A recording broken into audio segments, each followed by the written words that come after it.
What we're going to talk about now is the Electoral College. The Electoral College is the system by which the president is elected. There's no other election that's quite like this. In every other election, the way it works is people go out and vote, and whoever gets the most votes wins. The presidential election uses something called the Electoral College, which is different. We're going to talk our way through that. So, citizens do not elect the president by popular vote. What I was explaining, popular vote, when we vote, when we all go out and vote, and whoever gets the most votes wins. The reason they didn't set it up this way at the time when they're meeting at the Constitutional Convention in 1787, the founding fathers thought that the idea of trusting the people directly to elect a president seemed crazy. They didn't think they were educated enough to make such an important decision. Another reason, excuse me, why they didn't set it up as a popular vote, they assumed everyone would just vote for someone from their own state.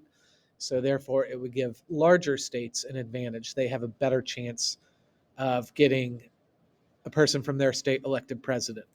So what they did instead was they set up something called the Electoral College. And I'm going to explain this the best I can on this video. So here's what happens. On election day, we still vote for the president. So think of this not as necessarily one big election, but almost 50 mini elections. So what happens? Let's just take Kansas. On election day in November for the president, we all go and vote. And down here I say, let's say 1 million people vote. We'll keep the numbers simple. And the Republican candidate, let's go back to 2020. Let's say Trump gets 500,001 votes, and the Democratic candidate, Biden, gets 499,999. All we care about now is that Trump got more votes than Biden. We don't care how many more. You can see in my example, it was really, really close, but that doesn't matter. All we care about is Trump beats Biden. Therefore, what happens now, and I'll show you on the map, Trump gets 6 Kansas Electoral College votes. Okay, think of these as points. Trump gets 6 points, Biden gets 0, even though it was super close. And what this map is showing you, this is the number of Electoral College votes each state gets. So Trump wins Kansas, he gets 6. You can see these numbers on the map are very different from one another. And this is all, again, based on population. So your larger states, California, Texas, Florida and New York have the same number looking at it.